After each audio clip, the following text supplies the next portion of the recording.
Quality Management District here, call it to order on January 25th, 2018 at 9 a.m. The clerk would please call the roll.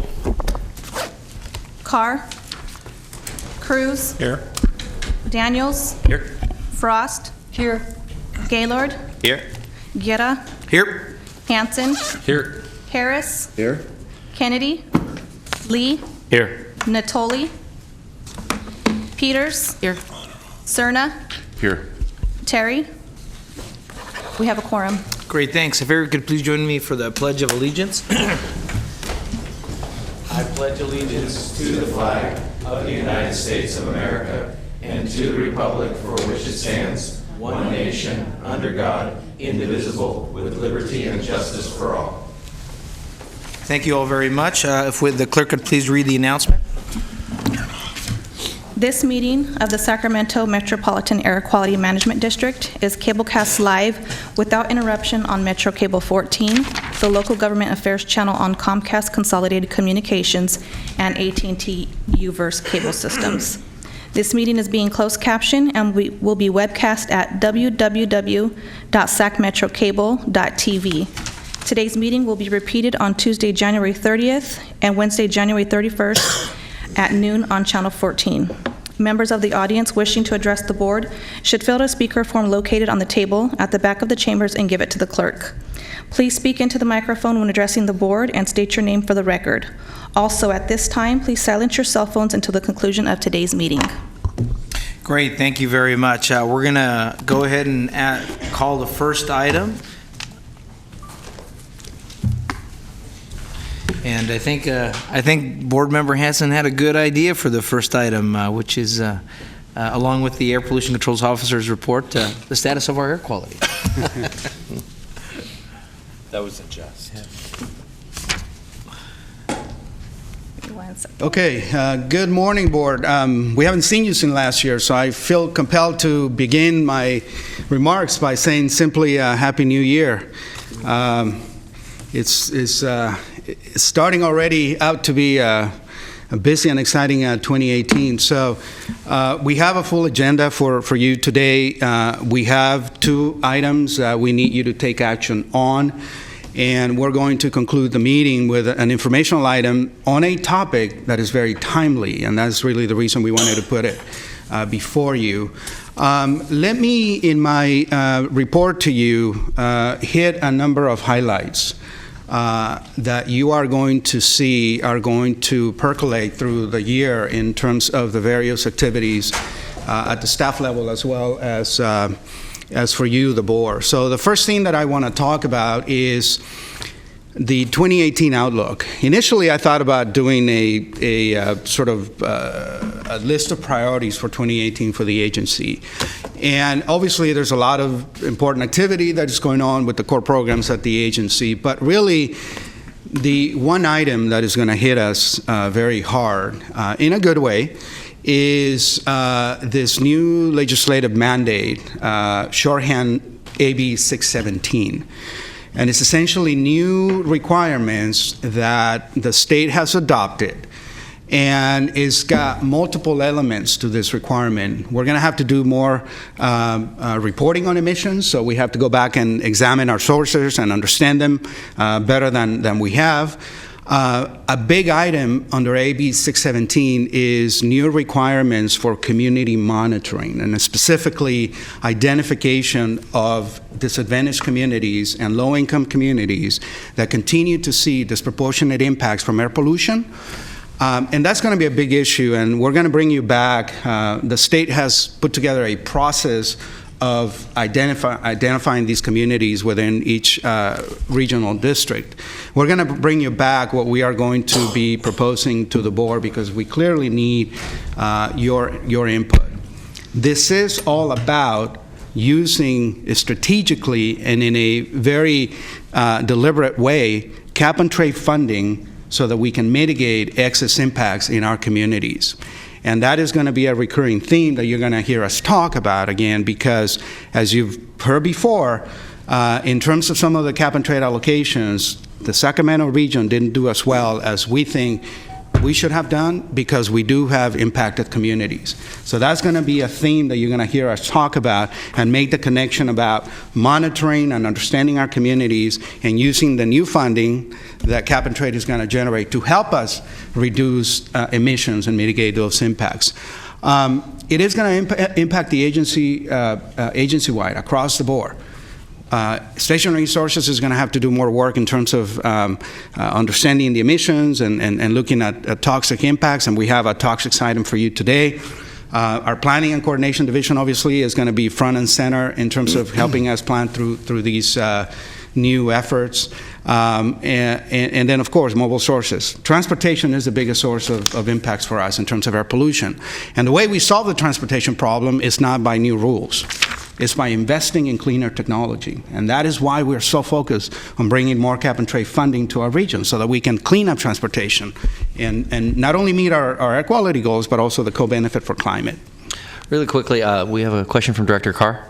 Yes, many of us were not satisfied, we're not happy with the original algorithms that were used to establish disadvantaged communities. Are they changing that in this process? Thank you, Director Carr. That's a perfect segue for my next slide. So we join you in that concern that the tool that the state has adopted to identify communities is just that. It's a tool. Like anything, there are many tools, and any tool can always be improved with new data and new information.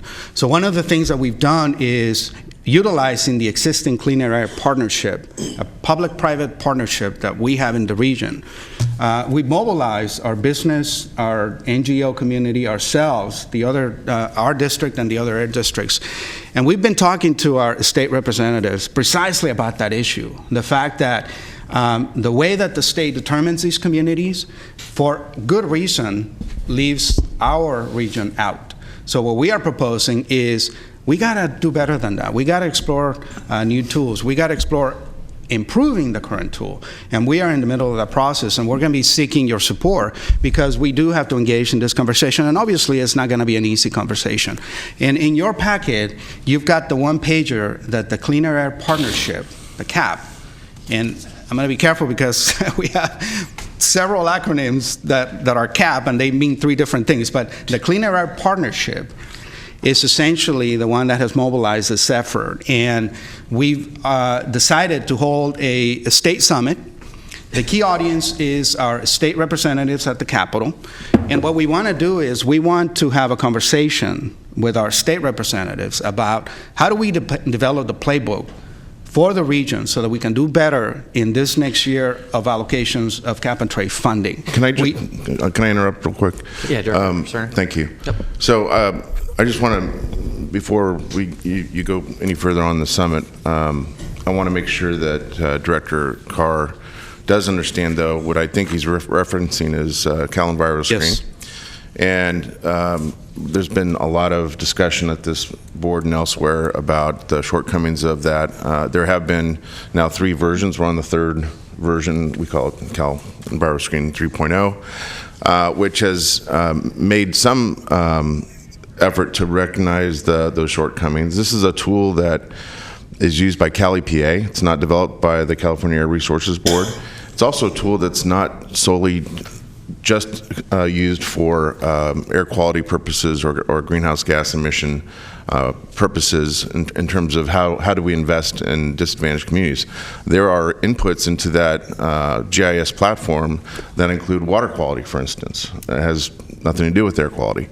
There are inputs that continue to more or less kind of rank or treat disadvantaged communities across the state with a eye towards how they're weighted. So, for instance, Meadowview in Sacramento is being compared still to Watts in LA, and that's why there continues to be some frustration, not just here in Sacramento, but other regions across the state, notably in the Bay Area, where we as local electeds that are very familiar with our constituencies and the history of economically challenged areas in the districts or the jurisdictions we represent, when they don't appear on that map, I, like you, get very frustrated and express our concern. I think this is going to continue to be an evolving platform. But certainly, as Alberto has pointed out, it's been part of the conversations that I and others with the Clean Air Partnership have had in recent days with our legislative contingent. Thank you, Director Serna. Very good explanation of the tool. And in your packet, you've got this one-pager. What I'm not going to show you in my slides is the back of this page.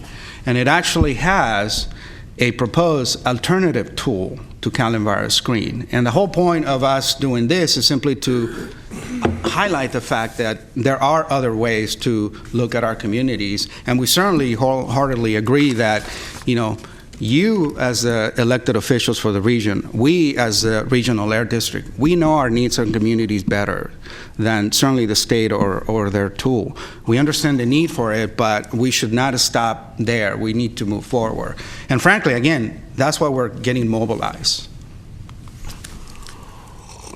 The other advocating element that I need to make sure that I share with you and get your perspective if you have it is, as you all know, we have a very active Metro Chamber, and they are a key partner in what we are trying to accomplish. Planning for the State Legislative Summit is already well underway for March 13. I'm sure you guys many of you are plugged into that through other affiliations. But what I wanted to share with you is, when it comes to air quality, we landed on the following topics, and again, they're going to be very similar. The first thing that we and the Metro and the rest of the team that is part of this effort, we're going to be advocating again for more cap-and-trade funding so that we can solve our transportation emissions problem, so that we can improve mobility to put us on a more sustainable path forward. We want to ask for more flexibility, and again, this gets back to the point on CalEnviro Screen, that we need flexibility, and in particular, when the state issues investments, we need to have the ability to be nimble and flexible, and block grants or something like that is going to be a much more efficient way than the current solicitation process, and I'll talk a little bit about that in a minute. So we're advocating for that. Obviously, forests and forest health is going to be a big issue, not only for us, throughout the state, throughout the next cycle of legislative discussions.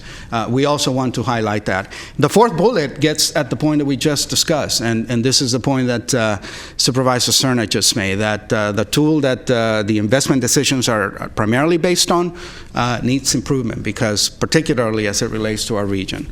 And then the final point that the Legislative Summit is going to be advocating in connection to air quality is wood stoves in our region and wood burning. The state has put together a pilot, very good initial program. We obviously want to move forward and do more than that. And speaking of burning, first of all, I want to thank you for your support, because as you know, this season was a really tough season for particle pollution. We hit records in terms of the number of days that we had to call for stage 2 no burn. We hit records in terms of the number of violations that we identify, in terms of the number of complaints. And you can see the numbers and the statistics. What I wanted to do here is simply to, one, thank you for your support, because we understand many times you guys are the ones that get the first calls from unhappy citizens. But what I want to leave you with is, this is a very critical rule for us if we are going to stay in attainment of the PM standard. Is touch and go. I have to be honest with you. It's touch and go. We're watching these numbers very closely, and we're still in attainment, but we need to maintain those levels of pollution in a controlled fashion, and this rule is going to be absolutely essential. We're moving ahead also on climate action plans, and here I simply wanted to highlight for you that just recently GALT was awarded a California Energy Commission planning grant to develop their climate action plan, and the district is happy and ready to step in and provide assistance. Last time we met in October, our staff gave you a very nice presentation in terms of why climate action plans are important, how they fit into the whole context of land use planning and CEQA. And we are certainly very pleased to see our jurisdictions stepping up and developing these plans. And certainly Director Cruz gets our acknowledgement, and we're ready to work with you and the city. Obviously, he's not the only city representative. There's the county of Sacramento that is moving ahead, and we have a couple other cities. So just wanted to bring that back to the point in terms of the importance of the caps. And speaking of climate, there's climate mitigation, reducing carbon emissions, and then there's also climate adaptation. The fact that if we bring emissions to zero today, there is still going to be some changes in the climate. So we've committed ourselves.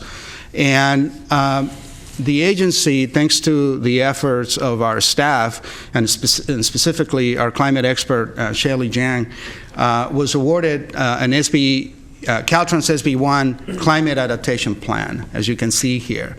And this is going to be a great effort, a regional effort. Most of the grant money is going to the local government commission. They are going to be our partners. They're going to administer some of the academic exercise that is going to have to do with employing a model to understand the climate effects. And specifically, what hits a region like Sacramento is something called the heat island effect. And that is really the key for a region like us. Obviously, we're not on the coast, so we don't have to worry about directly getting impacted by sea level rising and things like that. But certainly, the heat island effect has been identified through previous studies that this board has endorsed and approved as the key impact in terms of climate adaptation for us. So we're very pleased to be working in wide partnership. This is going to be a leading project that is really going to give us some good information, and most importantly, show us what to do. What are we going to be able to do so that we can mitigate the impacts? And as you can see on the slide, this got wide support. We had Senator Dr. Pan send us a very strong support letter. Assemblymember McCarthy did the same thing. We have a long list of supporters, and everybody's ready to get going on the project. We'll bring you back an update once we get to some more progress and findings. Could I speak to that for just a second, Mr. Chair? Absolutely. One of the things to keep in mind on this heat island effect is that many parts of Sacramento were developed before the current standards for parking lots. And in the older areas, there are no trees at all. Mm-hmm. And the property owners are reluctant to make the investment in irrigation systems to change that. So any incentives that we can have or anything that we can do to incentivize property owners to plant trees in the old parking lot so that it's not just one big asphalt sheet would be very helpful, I think, in doing that. We worked with the Tree Foundation before, and they developed a canister that you can put in the ground, and we measure the moisture in the ground as well as release water when necessary. But it's still expensive for property owners to undertake that. So as you investigate that, that's the biggest problem in my area. No, absolutely, Director Carr. As you know, there is two big chunks of the state program when it comes to climate, the investments to mitigate and the investments to adapt. This is going to be very helpful for us because once we have better understanding and information about our region, then we can go and approach agencies like Natural Resources Agency that is administering what the state is doing on adaptation and seek these investments precisely. Right now, we're operating with basic information that doesn't necessarily pertain to our region. This is going to help us in that regard. Director Harris. Thank you, Chair Terry. On this subject, I want to point out that the city of Sacramento has embarked on an urban forestry master plan. So we have GIS information. We have actually a map of every single tree in the city at this point. We know where there are heat islands, where there's a dearth of trees. We're going to be setting tree canopy coverage goals and try to develop, resources so that we can address these issues in areas that are underserved by canopy. It's a very important project for all the reasons that Mr. Ayala has indicated. And this directly goes to, the disadvantaged communities. Across the board, it's areas of lower income that have fewer numbers of trees. So we've got a lot of work to do, but with the Urban Forestry Master Plan, we'll have all the data we need. Part of that study is to look at parking lots throughout the city and to bring them up to code, to get more canopy coverage in those areas that are mostly asphalt. So pretty excited about that process moving forward. And of course, in the new tree ordinance, we also have a mitigation clause. So in every development project, if they don't plant the specified number of trees, they can do an in lieu fee. And that pot of gold is growing to the point where we are just embarking in South Natomas on planting 512 trees, some of them in parking lot areas that are underserved as well. So we're on the path, and I hope that Director Carr, you'll keep up with me on where that urban forestry master plan is going, because it's going to be very important for those areas of heat island effect. Yeah, this is one that it covers more than just disadvantaged communities. It's all of our communities. We all have these areas that were developed before the current standards. So this impacts everyone. Director Peters had a comment? Yeah, thank you. The county, too, has a tree fund, and we use it to plant. And at one point in time, we ran out of places to plant trees, and so we dispersed it into other areas. But the main thing I wanted to say was in my district, anyway, where we have a lot of old shopping centers and a big sea of asphalt, what I find the biggest objection is for the owners to get water to the parking lot. And it's expensive, and if there's some way to fund that or part of it, it would be very helpful.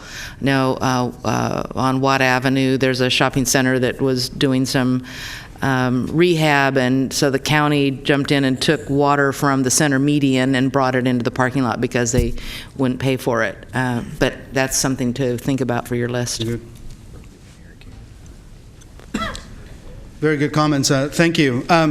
So let me go down the list of items and switch gears and bring you a bit of not so good news. Right.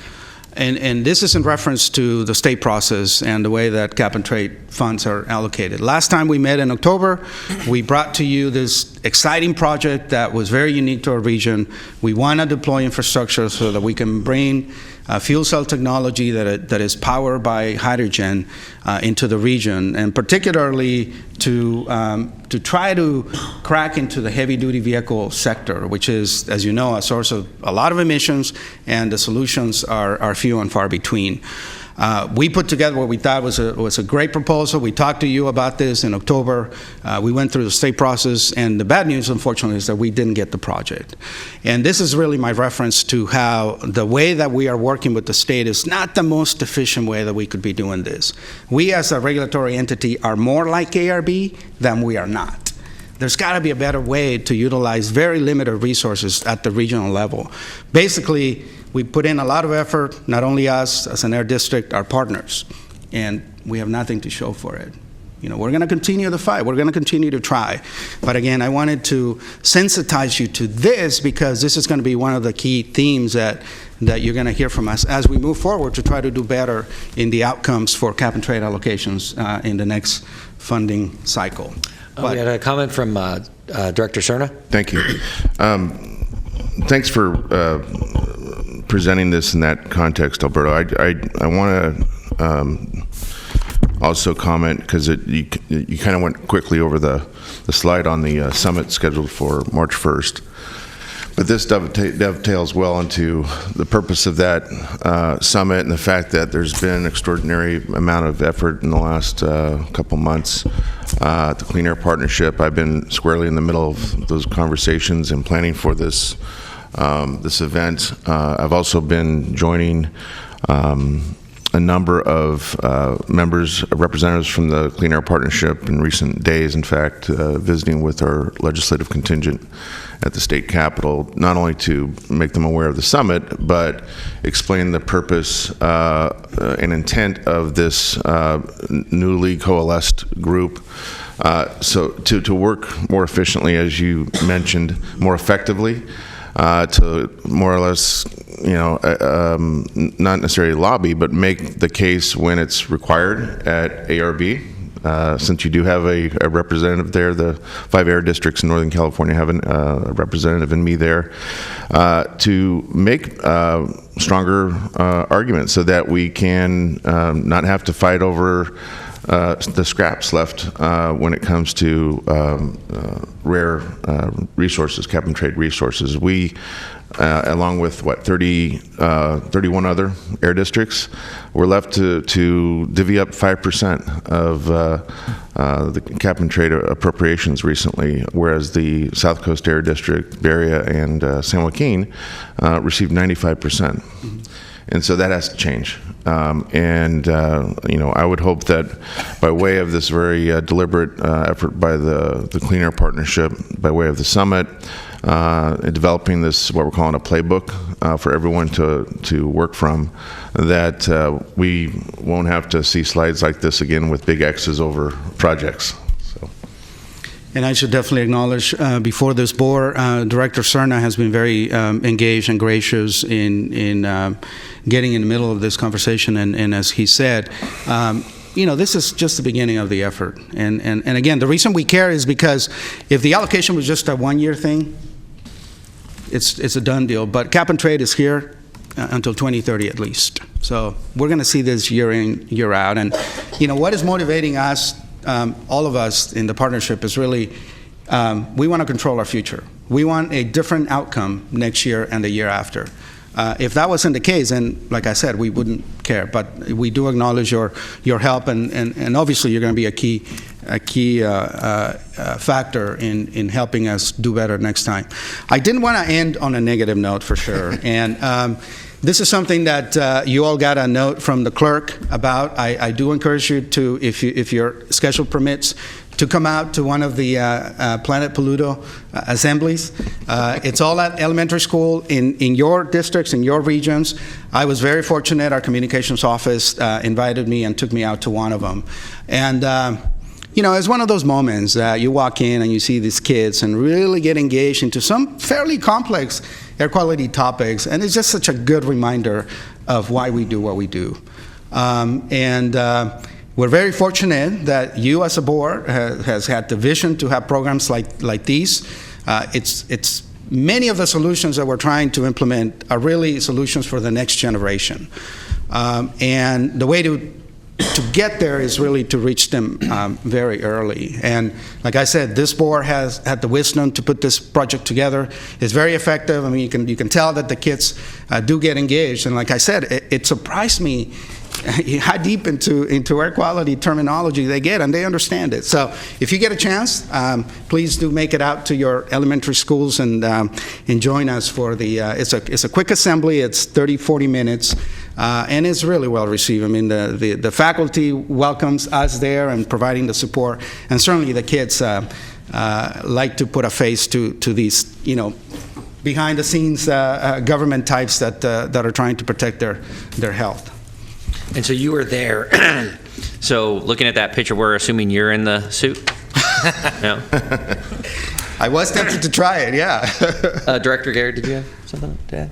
Yes, if you're done with your report. I am. Good. Then I just wanted to say thank you, Dr. Ayala, and acknowledge your efforts to, and I know you're working through the process, but for the district to find the best fit of an advocacy firm that can help us at the statewide lobbying. And I know we're working through that process, but I think that's going to be a key piece for us when we talk about some of these grants, making sure that we have someone who's able to be active in the on the regulatory and grant process side.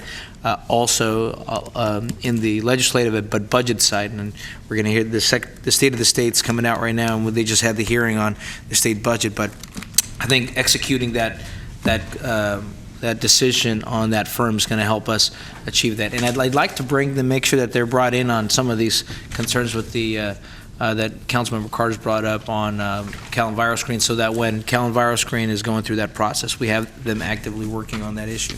So, but thank you, Dr. Ayala, for that great work on acknowledging that since last year's budget. And I remember seeing that budget in print that morning and saying, well, this is not going to go well.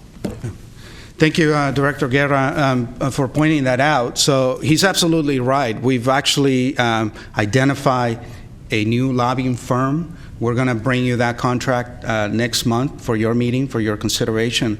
But you may recall, we lost our lobbyist, and for a while we were flying solo. Well, we don't have to do that anymore, and we are very confident that through an open solicitation process, we identify a very capable firm. Like I said, we'll bring the contract for your consideration, but they are obviously going to be critical in these new efforts, not only to support us, but the broader partnership of the Clean Air Partnership Coalition. So thank you. That concludes my report. Unless you have any other questions or comments, we'll give it back to the clerk and move down the agenda. And see no more questions. Oh, Director Carr. One question. Are you going to let us know when you are having an assembly in our districts? Absolutely. We'll look at our schedule, and obviously, we wish we could have one in each one of the districts. We'll do what we can and keep you posted. Absolutely. Thank you. So with no other comments, we'll move on to the consent agenda, or consent calendar. Are there any items for comment or to remove? I'll move the consent calendar. Okay, I have a motion. Do I have a second? Second. I have a second by Director Harris. All in favor? Aye. Opposed? Abstentions? All right, consent calendar passes. Moving on to public hearing items. Public hearing item number 9, overview of the air toxics program and hearing on the 2016 air toxics hotspots program report.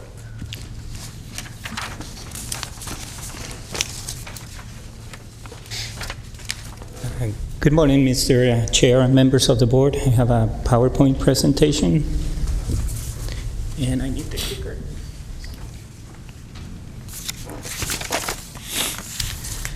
My name is Jorge de Guzman, and I am the program manager for the permitting and toxics section at the district. Today I have a presentation for you. It's a two-part presentation. The first part is a brief overview of the air toxics program and how it relates to federal, state, and local regulations. And the second part is a presentation and public hearing on the annual air toxics report.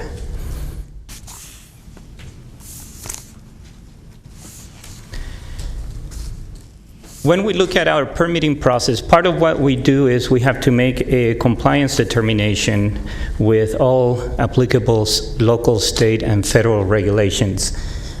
Some of those regulations on all 3 levels include toxics regulations.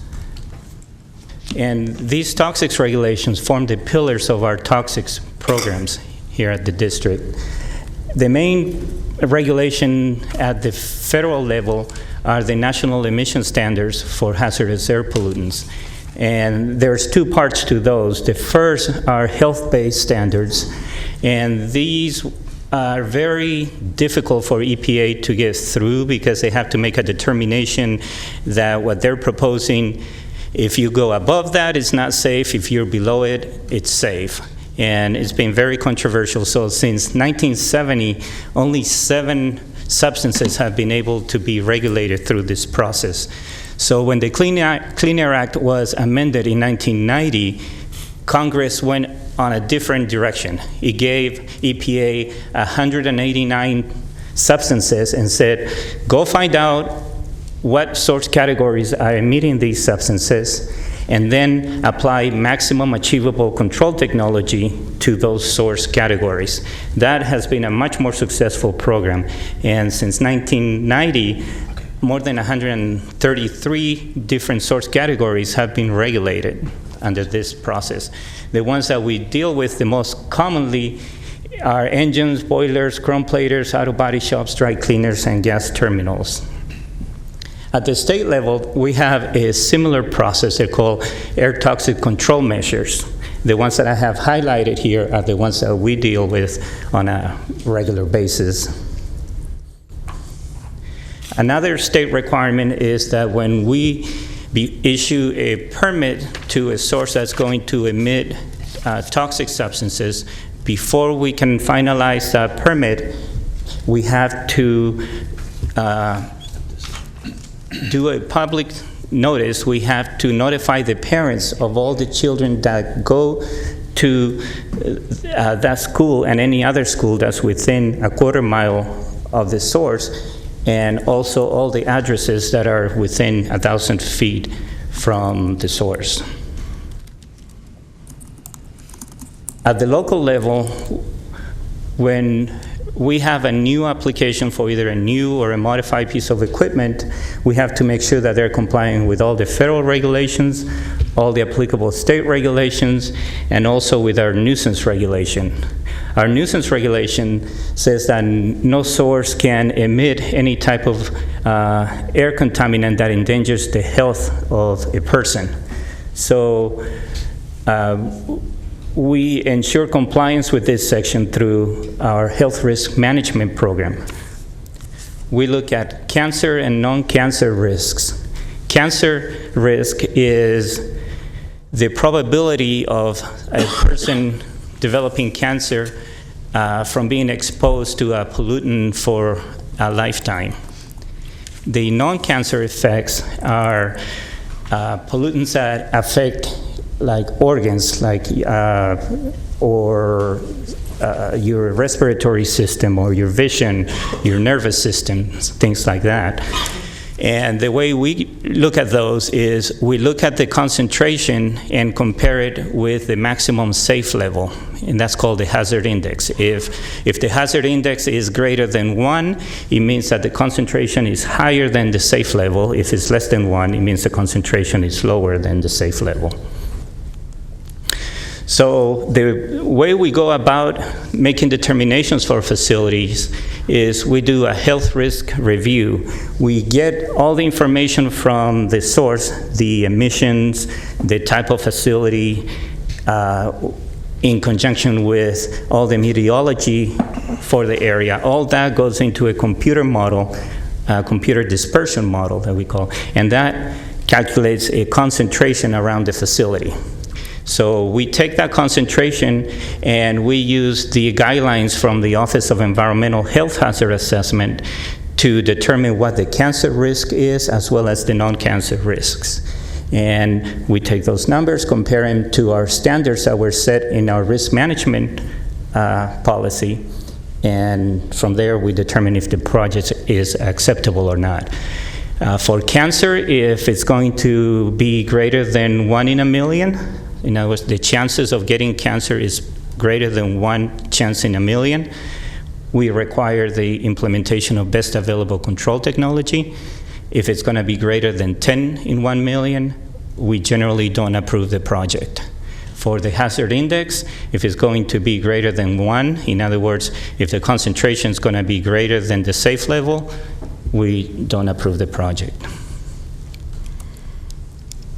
For existing facilities, we have 2 tools that we use. One is our regular inspection of the facilities. All facilities are inspected on an ongoing basis. So we look for compliance with all the applicable conditions on the permit, and some of those conditions are there for toxics. And we also have the air toxics hotspots program. The hotspots program was enacted in 1987 as AB 2588 to assess the health impact from facilities, reduce the risk, and notify the public. And the public is notified in 2 ways. One is if they're being exposed to a high risk, they're notified by mail that such facility is exposing them to a risk that is higher than the threshold. That gives the facility an incentive to reduce emissions as a good neighbor. The other tool is the annual report and public hearing. which is used to inform the community of what is going on with the program and the facilities around the Sacramento area or their own neighborhoods. The state law also requires that the district board hold a public hearing to present the report and discuss the significance and content of the report. So that's part of what we're doing today. So going into what is in the report, I'll start with talking a little bit about the program. The facilities that are affected are the large facilities that emit more than 10 tons per year of any particular pollutant, as well as smaller facilities that were identified by the state as being potential emitters of toxic substances. And those are typically referred to as core facilities. Those small facilities also, if they have similar emission profiles, the district can consider them industry-wide facilities, in which case the district would do most of the work for the facilities. So those would be facilities like gas station, dry cleaners, chrome platers, that type of operation. The process itself is kind of a little bit complex. Facilities have to submit an inventory plan and report. Based on that, we prioritize the facilities into low, medium, and high. If they're high, we have the facility submit a health risk assessment, and if it's an industry-wide, we would do the risk assessment for the facility. If the risk assessment shows that the risk is high, meaning that the cancer risk is over 10 in a million or the hazard index is greater than 1, the facility has to notify the affected public, and also they need to reduce the risk down to an acceptable level. So over the years, we've had facilities that have had to notify and had to reduce the risk, but we were at a point where everybody was below the significance level, so they were not in the high category. And back in around 2005 or so, there was the Children's Protection Act that required the Office of Environmental Health Hazard Assessment to take a look at the way we were doing risk assessments and see if we were being protective enough for children. So they embarked in this long process, and they came up with a document in 2015 indicating that we were not being protective enough for children. And they suggested a new way of doing risk assessments, a new methodology that resulted in risks substantially higher than what we were doing before. So in Sacramento, using the new methodology, the health risks are about 1.5 to 2 times higher than they were before. So based on this, we felt, and this is pretty consistent throughout the state, everybody's taking another look at the facilities under the 2588 program, the hotspots program. So this is not a really simple thing that we can just get done in 1 year. This is a very lengthy process. It can take upwards of 5 years and sometimes longer to go through the process, but we are getting started. We are taking another look at all our facilities. We're starting with the core facilities. What I'm presenting here are the previous numbers from our facilities. Right now, all of these facilities have submitted new inventories, and we are in the process of starting to prioritize those inventories. We don't expect to have too many facilities that will exceed the 10 in a million. Maybe one, we're not really sure. We're just starting with this. But it's not, for example, if you look at Blue Diamond in the upper left corner, if you multiply that number by 1.5, you end up with 14, which would indicate that it will be a significant source. However, over time, they have done a lot of emission reduction changes in in their facility. So their risk is actually going to be substantially lower than what you're seeing there, even after we multiply by 1.5 or even 2. For gas stations, we are waiting for CAPCOA or NCARB to approve the new risk assessment guidelines for gas stations. Once they do that, we'll take another look at the gas stations. We took a preliminary look at the gas stations, and it looks like we're not going to have any that are over 10 in a million.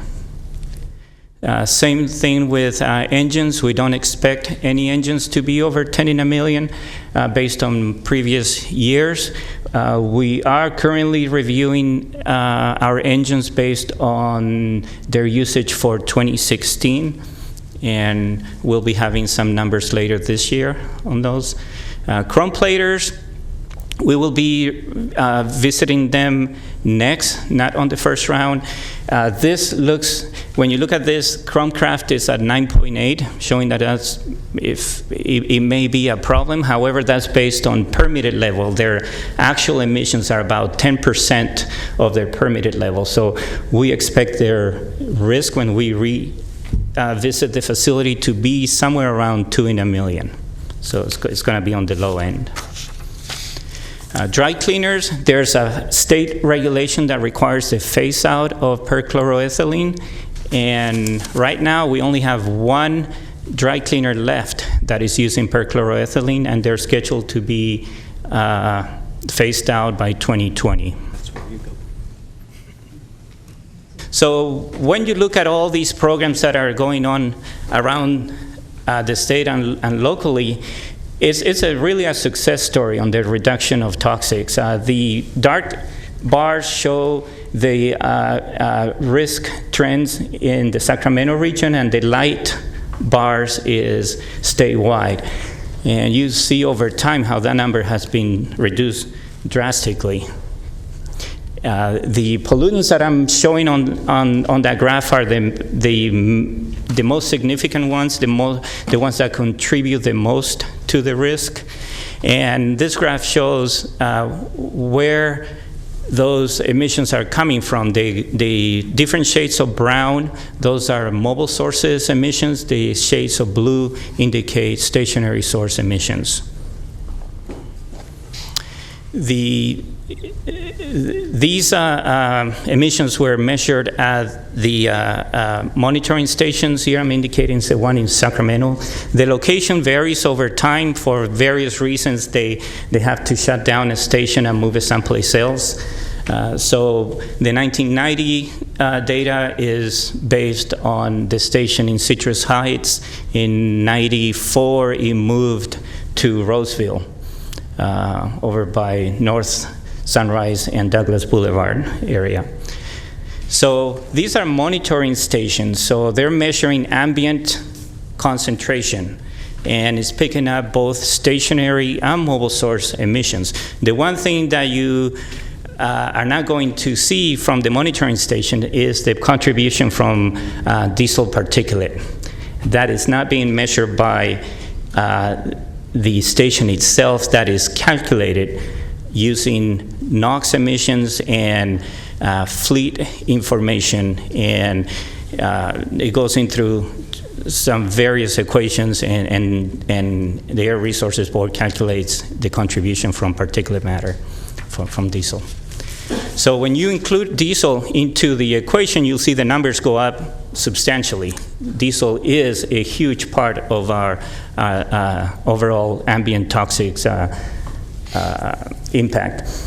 But you also notice that since 1990, that number, the overall risk number, has gone down by 76%.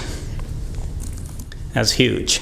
So pollution, or when you look at population has gone up about 30%, the number of vehicles 35%, the economy has gone up over 80%, and yet the toxics cancer risk has gone down by 76%.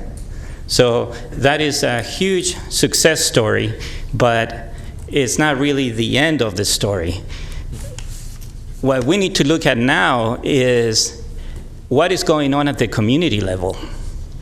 How, at the community level, how are toxics and mobile and stationary sources impacting our communities? And what communities are being impacted the most, and what can we do to mitigate those impacts? And that's where we think that AB 617 is going to come in and bridge that gap that we have in our program. And that's all I have for you, and I'll be happy to entertain any questions. Director Gary, you had a... Yeah, very brief, or if not, we can talk afterwards. But I wanted to know if, what the process is, or how do we notify, say, a business that's getting close to the 10 per million marker, and any of these. I was just looking at the chrome platers; they're at like 9.8. How do we get ahead of the curve with some of them so that they can start planning before we actually get to a point where they're in a dangerous zone? So I don't know if there's a brief response, and if not, I'm glad to chat after. Yeah, there's the permitting program is based on the maximum that we're allowing a facility to do. In the case of Chromecraft, that 9.8 is based on the maximum that they're allowed to do. The hotspots program is based on what they're actually doing. I see. Okay. So on the permitting process, we make sure that they're not going to exceed the 10 in a million, and then we use the 2588 or the hotspots program to see what is going on from year to year. The problem is that our toxics permitting program did not start until around 1990 or so. Right, so all the facilities that were permitted before that, we don't have a permitted level that will keep them under 10 in a million. But to get to your question directly, we are in direct contact with each of the facilities. And part of the process, and one of the reasons it's so resource intensive, is our permitting engineers are in direct contact with each of these businesses. Good. Yeah, I think notice helps them, better plan rather than an abrupt change of their business model. So, any other questions for staff? Okay, thank you. So that will move on to item 10, mobile sources, air toxics protocol.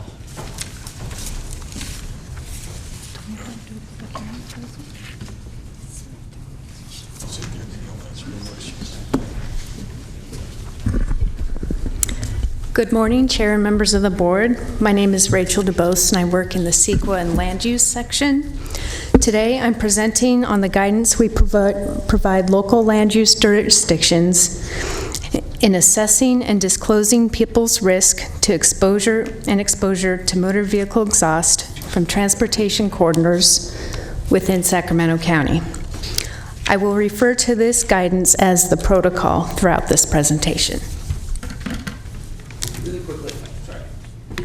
Sorry, I was just reminded of something that we didn't do on item 9, so if we could just pause for one brief second and go back to item 9 so that I can open the public hearing and then check to see if we have any public comment. We do not have any public comment. Okay, any other questions or comments on item 9?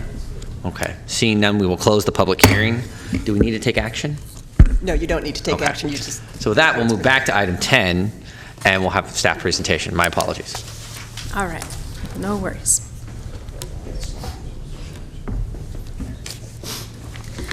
First, I'll talk about our existing protocol and explain why it needs to be updated. Then, I'll describe our proposed protocol. Finally, I'll ask that you approve the methodology behind it as amended and authorize the APCO to make minor amendments as appropriate to provide the best information possible to our local land use jurisdictions. As with stationary sources of toxic air contaminants, exposure to mobile sources can cause health problems over time, including cancer. With this knowledge, in 2007, the board endorsed the recommended protocol for evaluating the location of sensitive receptors adjacent to major roadways. This guidance document helps decision makers assess, disclose, and reduce risk for people living near freeways and major roadways in proposed land use developments in Sacramento County. By the way, we refer to people as receptors. Do they like that?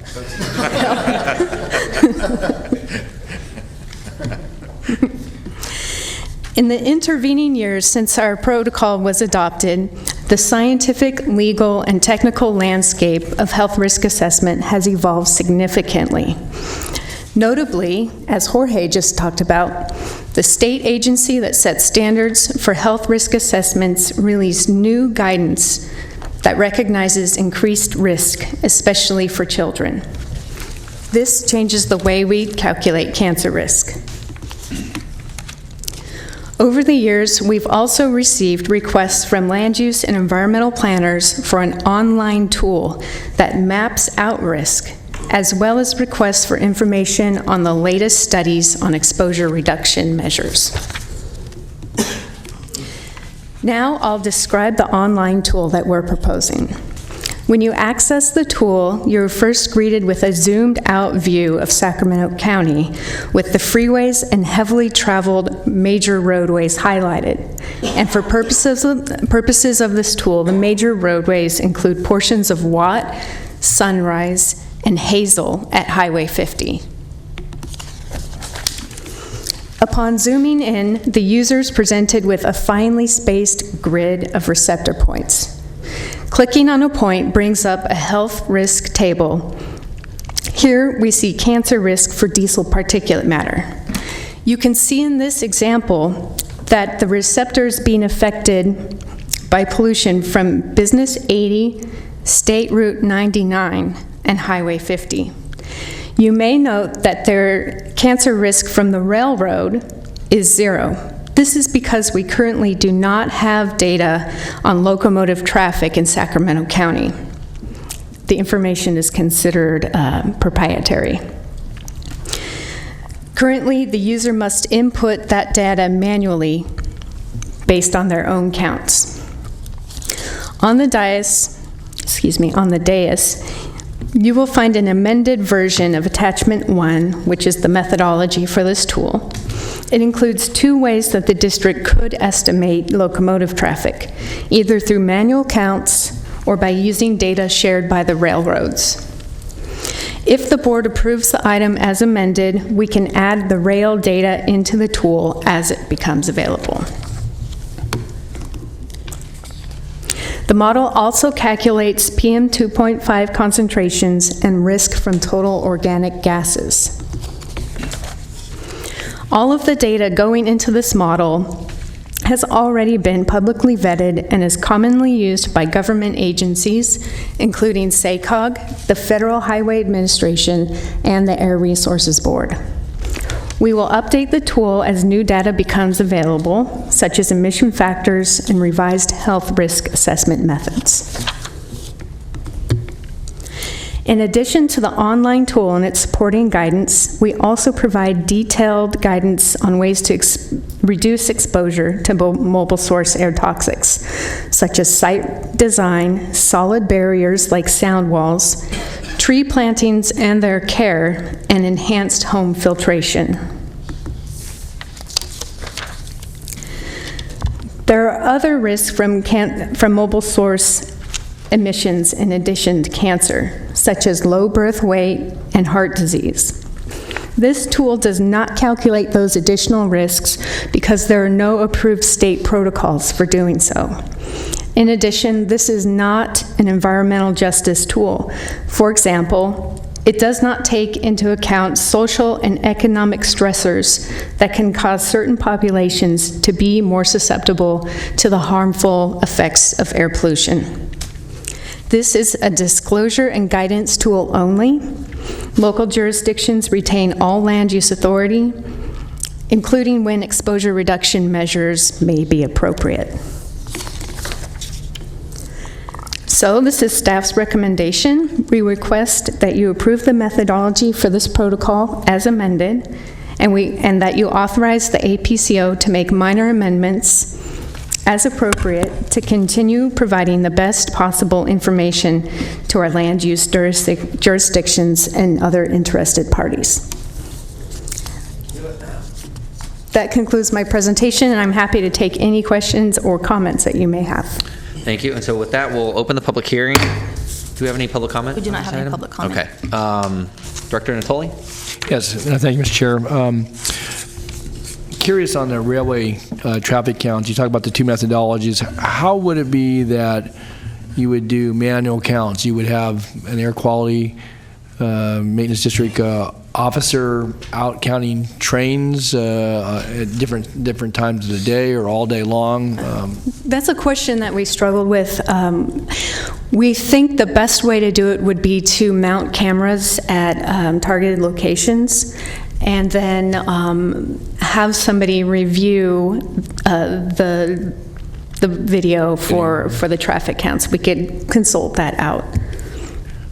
Okay, and so when you say it's proprietary, is there no entity that the railroads report to relative to tonnage, to, I mean, obviously the movement of goods and, who their customers are and so forth? I understand that from a proprietary basis, but Right. I assume that through Federal Rail Administration or some other entity, there must be somebody they have to answer to. Sure. The Air Resources Board has the answer. However, they are under contract with the Air Resources Board to keep that information private. It's proprietary, and we were not able to get it from the Air Resources Board. So how have those conversations gone? How long is that agreement? And because again, for us to have to expend, if the information is available or the reporting to somebody, for us then to have to do a redundant effort, unless we choose to do that, doesn't make a lot of sense to me. But maybe that's the only way we can get it timely. Director Natoli, Paul Philly. The reason we're having this amended is because we've actually called the railroads directly, and after they finally got back to us, and they said that they could probably get us an agreement similar to what they have with ARB. What they currently do is they report gross tonnage per link to ARB, and then it gets spread out and atomized over the Sacramento Federal Non-Attainment Area, so that we have a railroad emission. But from this tool, we need to have it by link. And so it's a matter of trying to figure out a way so that we can report this data that doesn't give away their business secret. So if we can, the protocol as amended will allow us to do that and just use that information. Okay. If it becomes insurmountable, we would like a way to, we have a backup plan if we need to. And will you be mapping all the railway corridors within the air district boundaries, or you just take the ones that have the most frequent usage, or how is it that you'll put this data into the model? The tool is already mapped out for every railroad link, from Ione to Martinez to Sacramento to Fresno. Okay. So it's just a matter of getting the actual data to plug into those links. Okay, so just let me understand this. So what's being proposed today would give you the either or in the event that we weren't able to reach some sort of agreement with the railroads directly. We're not going to get it from the ARB, it doesn't sound like, and so then we would have the option of, and you come back to this board before you actually went with camera installation, so we'd know what the costs and the protocol for all that would be. You would? Okay. Sure, absolutely. We'll bring you back whatever information. Because again, if we're going to go to that expense and so forth, maybe it's at that junction, this board or its memberships could maybe help with some of that prompting. I have great confidence in our staff, but it seems to me sometimes, I know the railroads, they see themselves as separate and apart from from a lot of entities. So I'm glad you said that. Yeah. We're trying to find a path of least resistance. Yeah. And as Mr. Philly pointed out, we're going to continue to work with them. The tool is more than sufficient, and it's got information that needs to be made available, and that's why we're asking you for action. Okay. But as we pointed out, we hope and we'll continue to figure out ways to get the data that we're missing to improve it. Okay, good. Thanks. Thank you. We had another question from Director Carr. Yes, thank you, Mr. Chair. On the part of the roadways that are not model, which ones are not? How did you exclude some, or what was the rationale for excluding some? So the rationale comes originally from the 2005 Air Resources Board Land Use Handbook, which is where we originally based our very first guidance on. And that says, that's where the standard was set for freeways and major roadways, 100,008 daily traffic or greater. Okay. You base it on the traffic on the road. Let me ask you another question, though. So this tool will be able to be used by anyone. Correct. And it's up to the jurisdiction to decide what, if any, intervention. So Yes. I'm on a city council, somebody uses this tool and says, I hit the tool and it says, I'm going to catch cancer if I move into this house. And then what do we do? Well, I'll take that. So from much like any tool, whether you Callan Virus Screen or Walk Score or anything, it is a disclosure tool. And so some people may choose to decide to live in different neighborhoods or different locations based on the mobile source toxics risk. That's just one piece of a reason why somebody could live in somewhere. So there's people that bike across the causeway every day. And they're exposed to great toxic risk, but in America you're more likely to have obesity issues, so the biking on balance may be better, or that's a choice you make. From a land use perspective, as you are making a decision whether to approve a subdivision or a child care center, you may wish to have additional emission reduction measures incorporated into the project. So, for example, when McKinley Village went forward, there was a sound wall and there was tree plantings done as a way to reduce the risk. So if you click on the tool, it'll show a risk for McKinley Village, but it's not reflective of the actual risk because emission reduction measures were incorporated into the project. So does the tool take into account these reduction? It takes into account a lot of things, but not the actual emission reduction measures. So it takes elevation and traffic and other things, but not specifically those measures. And so we mostly envision this as being a disclosure tool as you get projects before you for entitlement. So it's not really measuring the actual. It's measuring something based on a model and not taking into account what has been done to mitigate it. So what happens when the property owner calls and says, I'm going to sue because you've devalued my property and I have taken the mitigation measures and you're putting out information that's not valid? I wouldn't say it's not valid because we do have an existing protocol. Right now, anybody could use our roadway toxics protocol to estimate the cancer risk at their house. And the documentation that goes with it is very clear about what it is and isn't. And there are limitations and caveats to any tool. But in the end, we feel that it's better to provide more detailed and easier to use information than what we have now. This is indeed mostly an information tool. It's basically letting people know much more granular regional impacts, and is very much akin to Callan Virus Screen. You're notifying the public and letting them know of the conditions given our traffic, given our land use development, what have you. The issue of cancer is very complex because we're talking about here just one pathway to get cancer, that is by breathing. As you know, you can get cancer from many different ways. So, and as Mr. Philly pointed out, I think the key message from the tool is, and this is not just our issue, it's a statewide issue. Everybody's dealing with this issue of, we want to develop more infill, we want to get closer to things where we can go walk and bicycles supposed to get in the car.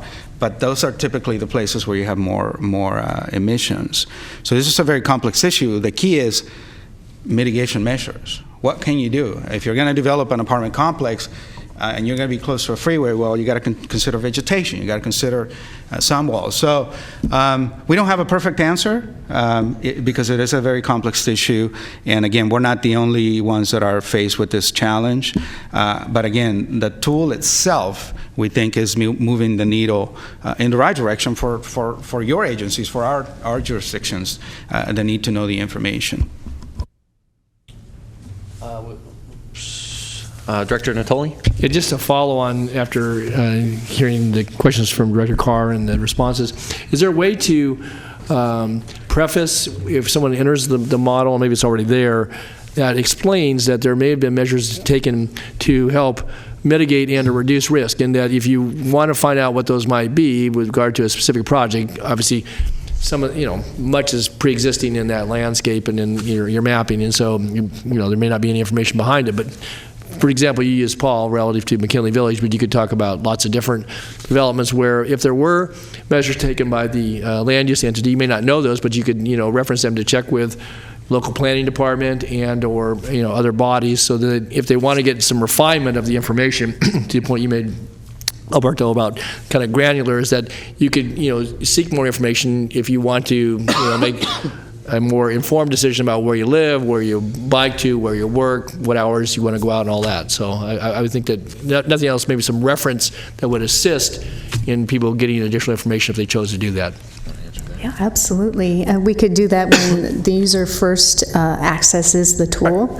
Also, when they first access the tool, there'll be a statement that says this is to be used in conjunction with the guidance document, and then it'll link to our website. I really like your idea. I think it's maybe really some, nice. some qualifiers that help people understand, and you can reference the document. That's maybe pretty lengthy, but there are other ways of seeking that out if they choose to do that. So thanks. Great. Other questions for staff? I think I already asked you. Do we have any public comment on this? We do not. Okay. So hearing none, we will close the public hearing. I'll entertain a motion. I'll move the item. So I have a motion. Do I have a second? Second. Second by Director Kennedy. All in favor? Aye. Opposed? No. We have one no, recorded by Director Carr. Abstentions? Okay, motion carries. Thank So with you. that, we'll move on to our discussion calendar and the State Cannabis Regulation and Local Impacts Report.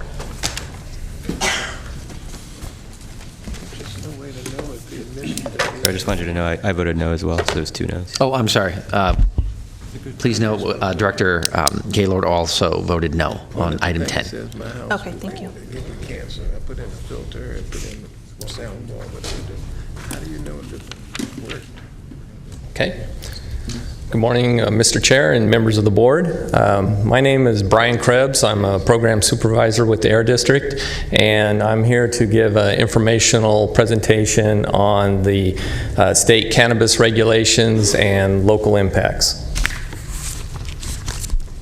As far as where I'm going to focus my discussion on are these 5 different bullet items. First, the scope of the emerging cannabis industry.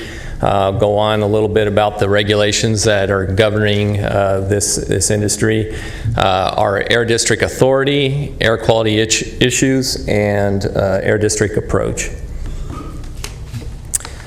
As far as the scope of the cannabis industry, first of all, let me start by saying currently Sacramento City, or the City of Sacramento, is the only jurisdiction that is allowing the cannabis cultivation and manufacturing facilities.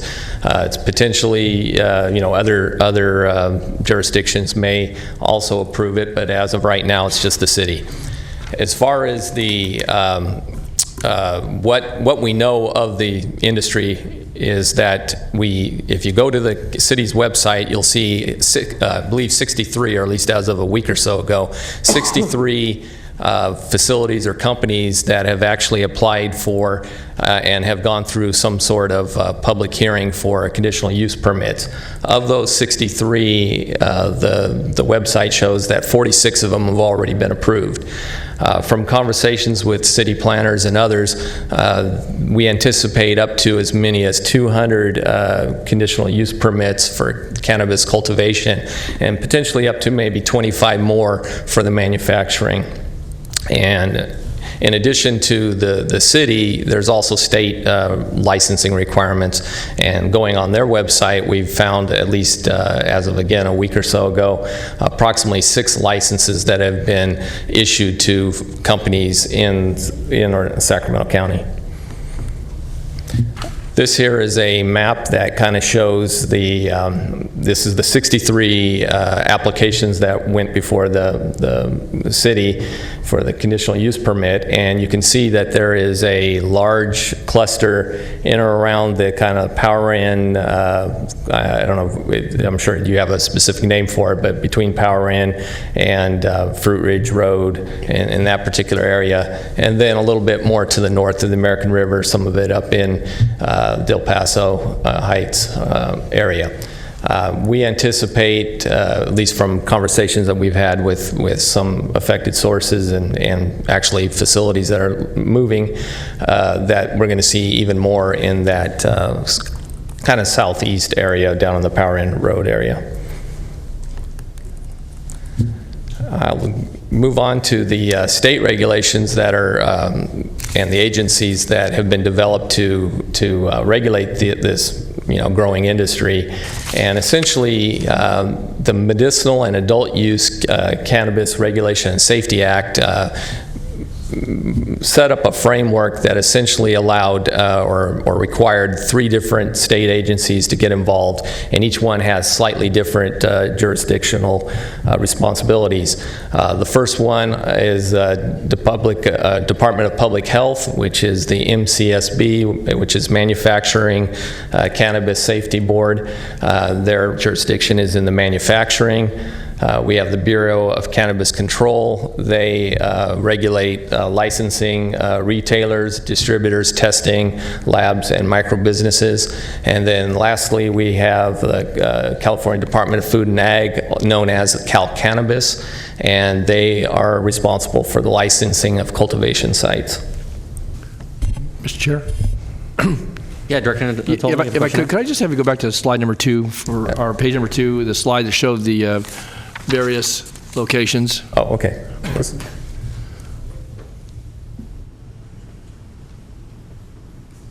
I was trying to make it out on the screen and looked at the handout. The one you show, it would be on the right hand of the screen, the one that's out at Fruit Ridge, beyond Watt Avenue. That's in the unincorporated area of the county. How that you showed it as being a permitted facility? To be honest with you, that one, I mean, what we did was we mapped the addresses that we pulled off the city website. It either could be a mapping problem, or it could be that someone applied for it, and then that was one of the ones that may not have been approved because it might have been out of the... Well, yeah, because Fruit Ridge east of Watt is, or west of Watt is in the city, and there's a little segment as you come down Watt, South Watt, that there's a little city portion between Fruit Ridge and Elder Creek, but that far out is not, there are no permitted facilities, certainly within the unincorporated area. So I just wanted to be clear. I didn't know how that got on that map. Yeah, so. Again, it was just a mapping of the addresses, so it could have been a problem with that. All right, thank you. Next, I'd like to talk about the local regulations that are governing this industry. Again, being that it's within the City of Sacramento's jurisdiction, there are code sections as well as city ordinances. I think the most pertinent areas that we are involved in and concerned with is in the first one, the code section. The city only allows cultivation in agricultural, commercial, and/or industrial zones. Secondly, and this is the big one, they are requiring it to be in a fully enclosed building, i.e. indoor cultivation, and that has some ramifications from an emissions standpoint. They also require the facilities to not be within 600 feet of a school. There is no prohibition against being within any kind of distance setbacks from residents. Lastly, they have a city ordinance that prohibits the generation of odors that can be detected by a reasonable person. This gives you just kind of a little visual of what we talk about when we're talking about cultivation versus manufacturing. Cultivation obviously is the growing of the plants. The manufacturing is more of a processing step where they can make certain products or extract oils, that sort of thing. And to give you a better definition of it, these are definitions that are taken straight out of the regulations that govern them. And again, cultivation involves the planting, growing, harvesting, etc. Manufacturing is to compound, blend, extract, infuse. So again, it's pulling out a product. This kind of speaks to one of our concerns regarding the indoor requirement for indoor use, and that is once you put the growing of a crop, whether it be cannabis or anything else for that matter, indoors, you have to use quite a bit of power to to grow it. In other words, there are a bunch of grow lights, and you could see that from that visual that we gave you. The lighting, because it's high intensity lighting, it's for many hours of the day, creates a lot of heat. They have to air condition and just condition the air in general, which includes moisture management and whatnot. And essentially what that does is it just takes a lot of energy to operate one of these facilities. And you can see on the pictograph on the right, the cannabis industry, which is the one on the bottom there, is a very large consumer of energy when compared to most other industries. And just to give you a little bit of a background on this, some study that we came across said that indoor cannabis cultivation is 18 times more energy than the same square footage in a commercial setting. And as far as comparing it to a residence, it was let me back up. It was 8 times more than a commercial setting, and 18 times more than a residence of equal volume. Now we'll go on to our Air District Authority. We basically have 2 areas. One is odor nuisance and permitting authority, and we have 2 different aspects: the manufacturing and the cultivation. And the easy one up front is the manufacturing. Manufacturing isn't afforded any kind of exemptions, and cannabis cultivation or cannabis manufacturing will be treated the same as any other type of manufacturing process that generates either odors or emissions. And we have a permitting, our normal permitting process will have the ability to require permits if needed and to enforce those. Same thing on the odor. Our rules, again, would not preempt or preclude us from having odor authority over the manufacturing. When it gets to cultivation, it's a little bit more gray in that there is an exemption for agricultural operations. We have not come out with a position as to whether or not this qualifies under that exemption, but it is something that we are reviewing. And so we are talking about that, as you can see, that we're currently reviewing our authority in the cultivation for both permitting and odor nuisance. Here's some of the air quality issues that we've feel is pertinent to this industry. Some we may have already touched on, but the first and foremost is whether cultivation is considered an agricultural use. Again, this would be whether or not it falls under any kind of agricultural exemptions from permitting and or odor nuisance. The fact that it's, most of these facilities are located in the kind of the urban core, they're going to be close to other commercial businesses as well as potentially residents. And anytime you have a potentially odorous, operation next, in close proximity to receptors, whether they again be commercial or residential, you have an increased potential for odors and or complaints. Keep in mind that, again, due to the city's ordinance, these facilities are supposed to have odor controls on them. And, if all goes well, we hope that will be sufficient. Again, emissions from on-site power generation could impact attainment. And I'll touch on this in a moment, but essentially, these facilities are, again, high energy consumers. The Cal Cannabis regulation allows for essentially on-site power generation.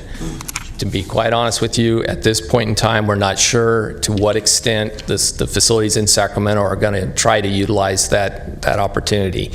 But if they were, because the Cal Cannabis regulation would allow it, and would allow it with diesel engine gensets, the emissions, if a large number of these facilities chose to go that route, and if there are no other barriers from preventing them from doing so, again, the emissions would be very extensive and could impact attainment. As far as the other problem with diesel engines, as has been mentioned in several of the other presentations, is the potential for significant cancer increase in cancer risk due to the fact that diesel particulate is a known carcinogen. And then lastly, and this speaks a little bit to what I just mentioned, the Cal Cannabis regulation, which is for cultivation, allows for power generation from on-site power generation from diesel gensets, and depending on how you look at the regulations, there are some inconsistencies. The first being, and if you kind of go down through the left, you'll see that you have... Really quick, actually, Director Harris, I think, had a question. Yeah, I'd like to go back. You know, you're talking about on-site power generation, but because cannabis users are such excessive users of electricity, there are obviously air quality impacts from off-site generation as well. Could you address that? Yeah, actually, I apologize for kind of skipping over that. You're right. Whether it's done on-site or done at the utility level, if it's, you know, if the power is being produced from a combustion source, whether it be, you know, turbines, power plants at SMUD or elsewhere for that matter, there will be an increase in emissions, both criteria, toxic, and greenhouse gases, you know, regardless. You know, if it's done on site, though, since those emissions are typically, or those types of generators are not as efficient as the utility level, you will just see a greater increase. Also, if it's done on site, the fact that they're typically, you know, much closer to receptors and have much smaller stacks and that sort of thing, there's just additional concerns over health risks and other from the smaller scale on-site generation. If I can just add a point here, though, we do think that connecting to the grid is the right approach, because you're right, there is excess emissions. But this is where the state regulations that are pushing electricity generation to renewable sources comes in. I mean, eventually you've got a solution that hopefully will help us mitigate the increased demand. And then again, back to the potential inconsistencies, the Cal Cannabis regulation would allow diesel engines. There is a state regulation called the Distributed Generation Regulation, which comes in if it's basically a regulation that requires electrical generation technologies that are otherwise exempt from district permits to meet standards and certification program that the state board has. And that particular, because the standards are very stringent, there are currently no diesel engines allowed or have been certified in there. And again, because they're so stringent, we don't believe diesel engines will ever make that. So, you know, it kind of depends on whether or not we have permitting authority or not, but if it's exempt from a permit, the DG regulation could be one area that there's an inconsistency. And then the other area is, again, the Cal Cannabis regulation that would allow a diesel engine, allows them if one of the two criteria, either they're registered in the state portable equipment registration program, PERP program, or they have a district permit. And the inconsistencies there are that PERP, being that it is portable, is not intended to be used, and nor is it allowed to be used for a permanent stationary source application. And then secondly, again, depending on if cultivation is determined to be an agricultural operation, then we would be exempt from permitting requirements, and therefore the two, I guess, foundations of what is allowed in the Cal Cannabis regulation could not be met. And then as far as air district approaches, we essentially have two, we're looking at a number of things, but as of right now, if cultivation is not an ag use, then the standard permitting process and odor nuisance authority applies. However, if it is considered an ag use, then because of the state law and our own permitting regulations, exemptions for that, we have two kind of approaches. One would be to actively require the compliance of the distributed generation standards. This would preclude the use of diesel generation, and that would then result in the cultivation sites either using utility power or using at a minimum DG certified equipment. And then in addition to that, or maybe in conjunction with that, we could potentially amend our Rule 201, which is our general permitting rule, to remove the permit exemption for agricultural operations, specifically only those, we would target just the area of power generation, not just general farming exemptions. And so in summary, this is a significant emerging industry in Sacramento County. Again, potentially up to 200 plus facilities. We're going to see, regional increase in power use, whether it's done at the utility level or at on-site. And as far as our position, we're currently under review as to the different options. This is, brand new to us and to the rest of the state. We are working with CAPCOA, the other, neighboring districts and throughout the state to find out exactly what positions they're taking and whatnot to try to come up with a uniform, policy that we could then implement.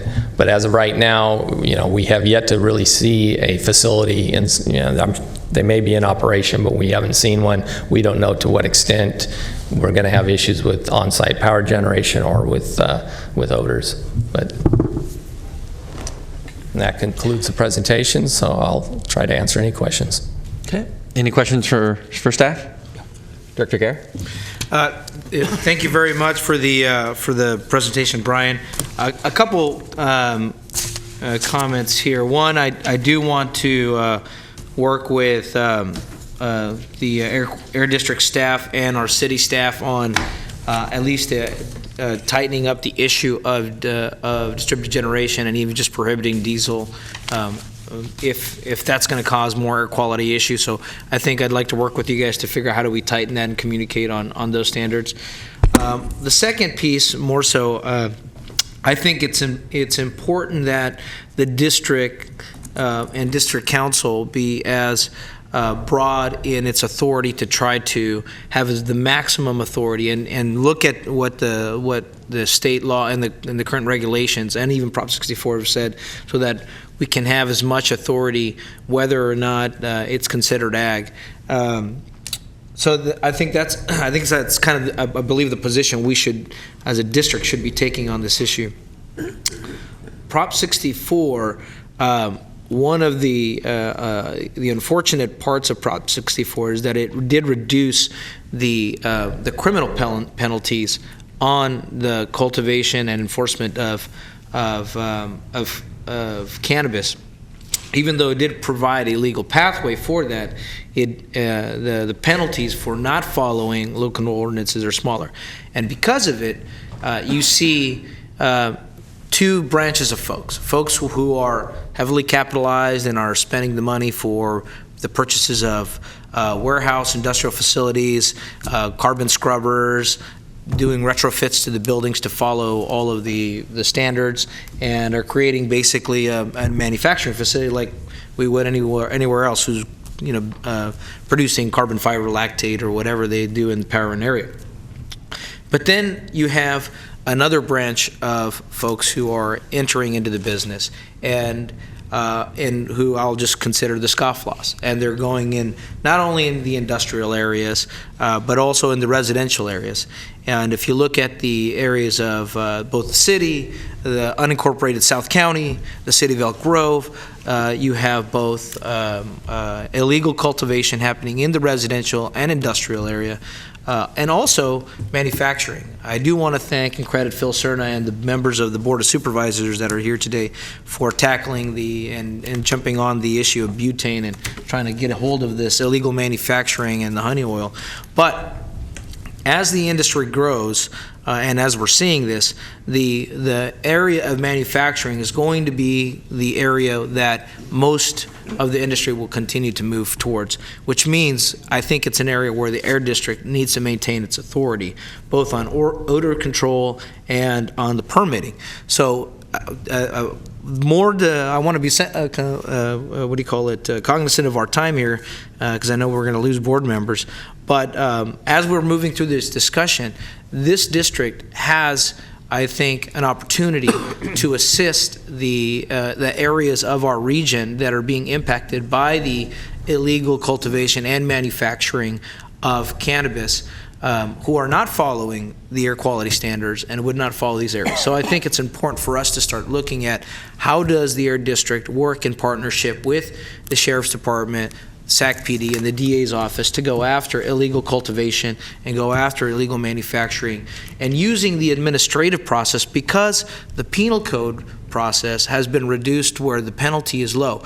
I think the administrative process could be a tool where through fines, levies on property, could be a tool to disincentivize those scofflaws to either follow the current law and go through the appropriate permitting process, or unfortunately, go to some other county and break the law in that other county. And I feel bad for another county, but I just rather not have them here, or another district, air quality area. But I think there's an area for that, and I hope my colleagues would support me in making sure that this district takes that on that position to make sure that we go after these illegal cultivators and manufacturers on that. So I'll leave it at that. I know there's more work to be done.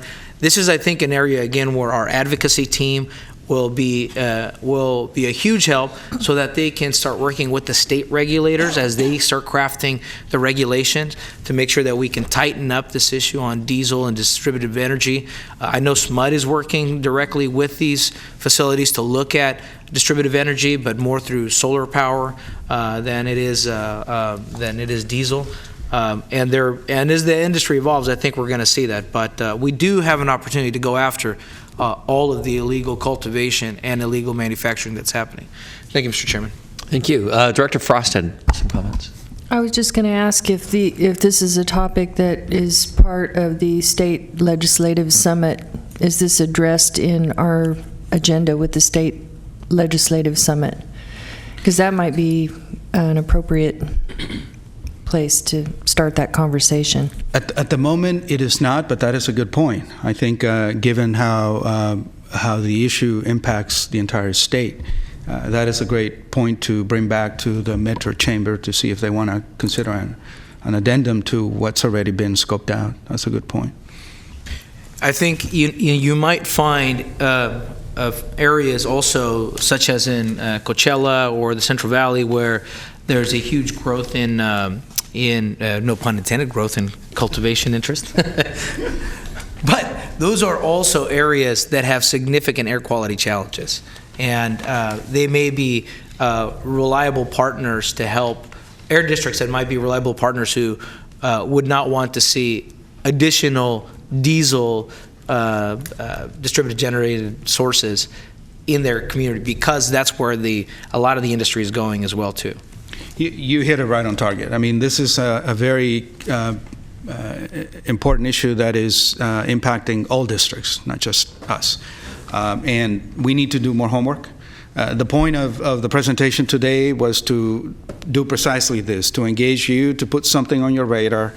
We know we have to do a little bit more work, and we are committing. We want to come back before the board once we work with the other districts, with the other, specifically the councils for the other districts, and we want to bring you back some more concrete points about what the air district policy is going to be.